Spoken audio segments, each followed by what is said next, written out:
Yo, what's up mga kaibigan? Nalina tayo magkwentuhan sa post-game interview ni Sengun matapos sa talunin nila ang Golden State Warriors ay sinabi niya nga na buong araw nga daw ay hindi mo talaga makikitang ngumiti si Amen Thompson at talagang seryoso ito sa matchup niya kay Stephen Curry.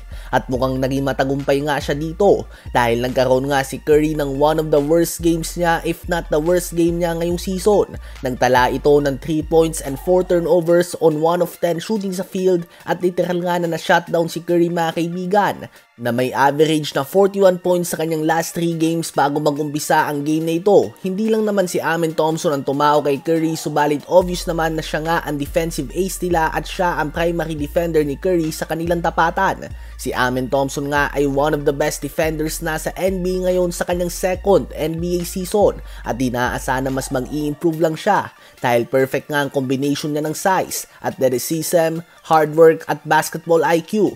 Umani na siya ng iba't ibang puri mula sa mga iba pang defensive specialists sa tulad na lamang nila Draymond Green at tila ba sa mga susunod na taon nga ay sila lang nila Wemby at Dyson Daniels ang mag-aagawan para sa Defensive Player of the Year award. Si Amen Thompson ay magiging matchup nightmare nga para sa mga guards sa West. Si Luka nga ay nahihirapan din sa kanya, subalit at least si Luka ay may kakayahan na gamitin ang kanyang malaking weight advantage sa poste laban kay Amen Thompson. Subalit sa mga tulad nila SGA, Steph Curry, Kyrie Irving, Austin Reeves, De'Aaron Fox, David Booker at iba pang top guards sa Western Conference, malaking sakit sa ulo nga si Amen Thompson dahil sa kanyang kakaibang bilis, athleticism at IQ at malaki din nga ang tulong ng tulad nila Dillon Brooks bilang secondary help defender. Kaya naman kung sakali nga na magkatapat ulit ng Houston Rockets at ang Golden State Warriors sa playoffs ay magiging very interesting ang labanan ng opensa at depensa ni Stephen Curry at Amen Thompson. At very interesting ito dahil 3 taon lamang nakakalipas ng isa si Amen Thompson sa mga estudyante ni Steph Curry sa kanyang sariling basketball camp mismo na tinuturuan niya at binibigyan niya ng mga tips. At ngayon nga ay isa na ito sa mga nagpapahirap sa kanya. Sa palagay nyo ba ay sino ang magwawagi sa possible playoff matchup ng Houston Rockets at ng Golden State Warriors? Halimaw na performance naman ang pinakita ng Sacramento Kings duo sa panalo nila kontra sa Detroit Pistons sa score na 127-117.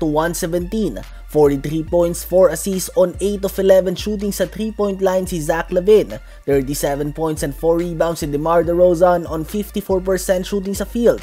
At 19 points, 15 rebounds and 10 assists triple-double si Domantas Sabonis on 58% shooting sa field. Dahil nga sa mga ganitong klase na performance, hindi mo din pwedeng maliitin ng Sacramento Kings team na ito sa isang knockout game dahil may 3 player nga sila na kayang mag-dominate ng sabay-sabay. Habang Miami Heat naman ay nakuha ang one-sided win kontra sa Philadelphia 76ers sa score na 117-105. 21 points si Duncan Robinson, 20 points, 5 rebounds si Tyler Hero, at 19 points, 17 rebounds si Kelly Ware. Ang Miami Heat ay kandado na ang pwesto sa East Play-in Tournament, subalit bukas pa rin nga ang pinto sa kanila para makapasok sa top 8 mga kaibigan.